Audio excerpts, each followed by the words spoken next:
Hai Tribuners, hari ini spesial banget karena Ratu sudah terhubung dengan seorang wanita asal Belanda. Jadi sosok ini sempat viral di Twitter. Jadi dia adalah Widya Astuti Boerma. Nah, Widya Astuti Boerma ini viral di Twitter karena mencari ibunya yang hilang gitu. Jadi ada seseorang yang bikin thread di Twitter gitu, terus bilang kalau Widya ini mencari ibunya yang hilang di Indonesia. Jadi dia sebenarnya kelahiran Indonesia gitu, tapi sudah lama diadopsi ke Belanda dan sekarang dia sedang mencari ibunya. Kita langsung aja yuk sapa. Hai Widya, how are you? I'm good. It's been a busy week, but I feel very good in what's happening, and I had some really great responses, so I'm really happy. So a few days ago, I read a thread on Twitter about you and your mother, and the thread was made by Tazia Teresa. Yes, Right? yes, indeed. She's a friend of mine, and a colleague. So a couple of years ago, I actually told my story to her, and I told her, I don't have any leads anymore. I don't know where to look for information, because when I'm in Indonesia, I'm a foreigner. I don't know anything. Like, I don't know my way in Indonesia. I don't know where to look. So since I can't speak the language, as you might have know. So she actually found my story quite interesting. And she said, you know what we're going to do? We're going to create a Twitter feed, and I'm going to help you to translate your story in Bahasa. So this is actually what she did for me, and I decided myself to write a letter to my biological mother, which she also translated for me, and then we actually put it online, and it went apparently viral, which was amazing. Okay. So you're asking for help to her, or is it her idea? Well, I'm actually asking for help, but through my friend Tazia Teresa, because I need the Indonesian to help me out in finding more clues where I'm able, for example, to find a little bit of my identity back. So this is why I ask people for maybe where I'm able to find any documentation on transmigrasi, or even if they know the names of my parents. So there are quite a few questions which for me still have a big question mark, and which I would love to have answers of. And of course, my ultimate goal is to actually find my biological mother, or maybe even family. So I'm hoping that all this will lead to that. So anyway, could you tell us about your adopted story? Yes, of course I can. It's quite a complicated story. So in 1979, I was a toddler, and I still remember my life with my biological mother. We used to travel quite a bit. I still remember, for example, like Yogyakarta, the Lampung, and Jakarta. And well, I was already aware that my biological mother had quite a difficult time in taking care of me, and also just earning money to buy food. And very often she left me during the day, like with a nanny, so she can actually earn some money for us to buy some food. But one day she took me to this Chinese person, and she said, be a sweet girl and go with this lady. But she did not dare to look into my eyes. So I always thought, I'm going to see her back in a few days, maybe, like, oh, but those few days became years, and I never saw her back anymore. And until this day, I'm not sure if this was actually meant to be that long, or I because I always thought that she would come and pick me up. So I've actually waited for years for her to come until I lost all hope. Okay, I hear that you got bad treat in the orphanage. Is that true? Yes. When I just left my mother, I of course cried a lot, as like many children do when they miss their mom, Mm-hmm. and especially when you don't understand what's going on. And as you can see from my papers, this was like it was. Uh, I think I stayed probably with her like for 3 weeks, and if you expect your mom to pick you up like every day, you're getting anxious, you're homesick. And so I cried a lot, and I think I wet also my bed, and I got punished by it in quite a harsh way by getting whipped. And this is a memory which I will never forget. This is also why I have a really negative feeling about the orphanage also. Okay. You said that you got wiped in the orphanage. Any other violence that you get?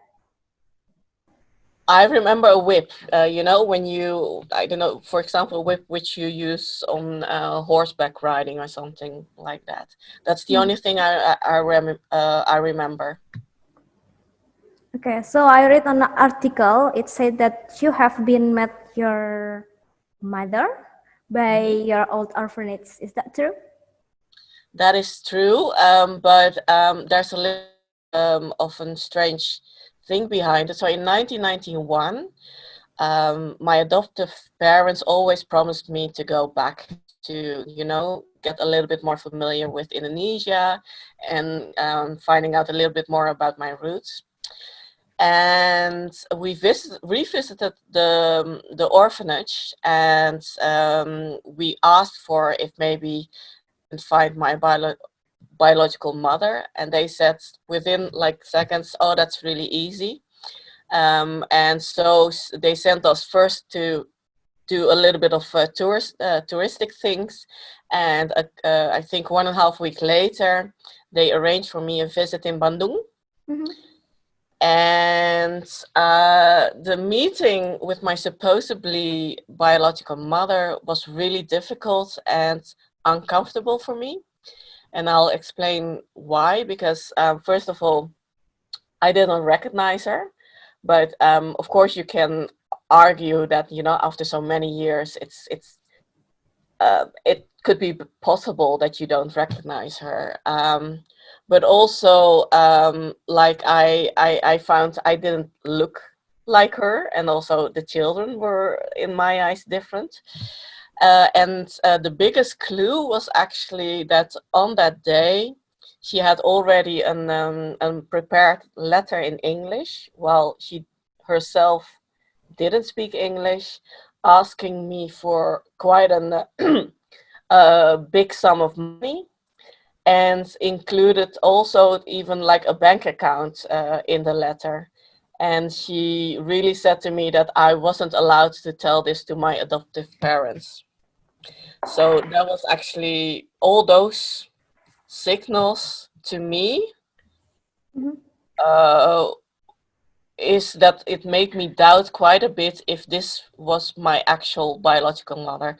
I'm still not 100% sure, but so this is why I'm actually looking for this family to see if we can do a DNA test, so I know for sure if it's them or not. Gives me a peace of mind, and probably for them too. Okay. You said that back in 1991, yeah, your parent asked for money. Is it a lot of money?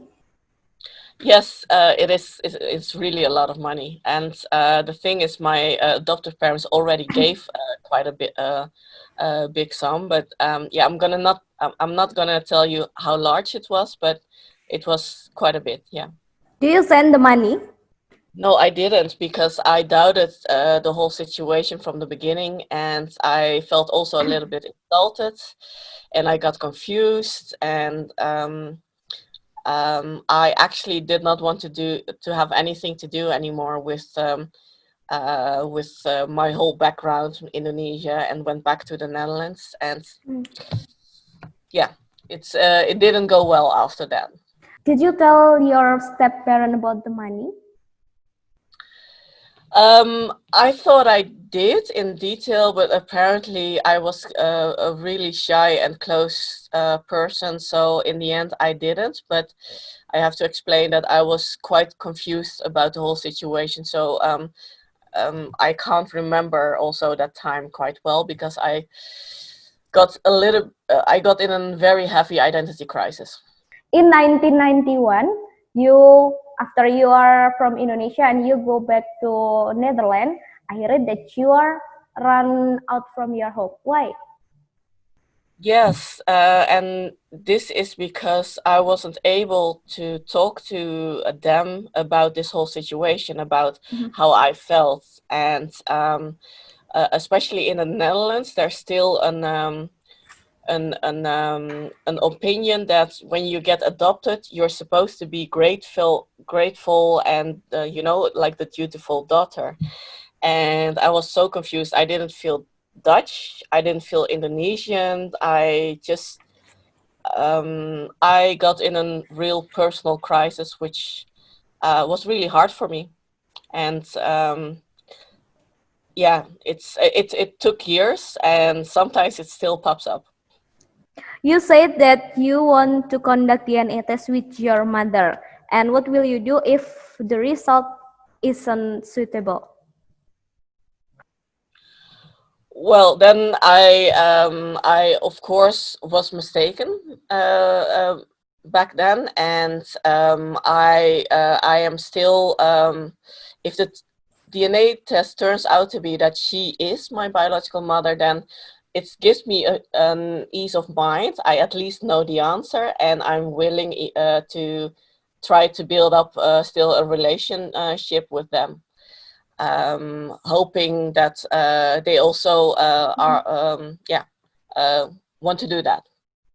Okay, you remember that you ever kneel in front of Sultan, right? Yes.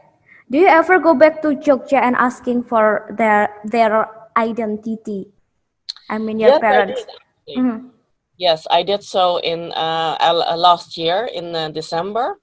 I went with friends who live in Yogyakarta to the palace and asked if they had any documentation, because I'm actually suspecting that my both parents were maybe like servants for the Kraton. Mhm. And I thought the person who was in the palace, if they maybe have like an archive or documentation, and they told me that for servants they did not have that at the time. But since the Twitter feed got viral, I have actually received an update on that maybe it is possible to get documentation on it. So that's a good thing. That's a positive thing. Anyway, do you know that Indonesia has two police? I know. I Uh-huh. know that in Solo there is also, Mhm. and uh, to be honest, I do think it is the Kraton van Jogja, Mhm. because that Chinese woman back then in 1991, she actually confirmed that I was born in Yogyakarta instead of what, because in my present passport says that I'm born in Jakarta, but that's based on like falsified papers. And she told me that I was born in Jogja, and so this is why I linked those both together. But 100% sure, I'm not. So. Okay. Anyway, what's effort you have been done to find your mother besides making a through it on Twitter and go back to Jogja? Yeah. Well, I did a lot of paperwork investigation. So when you get adopted, like the adoptive parents, they are dealing with an Dutch adoption organization. Mhm. So I also approached them, but somehow they lost my file, so I don't have that information anymore. So I decided to join the foundation Mijn Roots. And in the Netherlands, this is a foundation who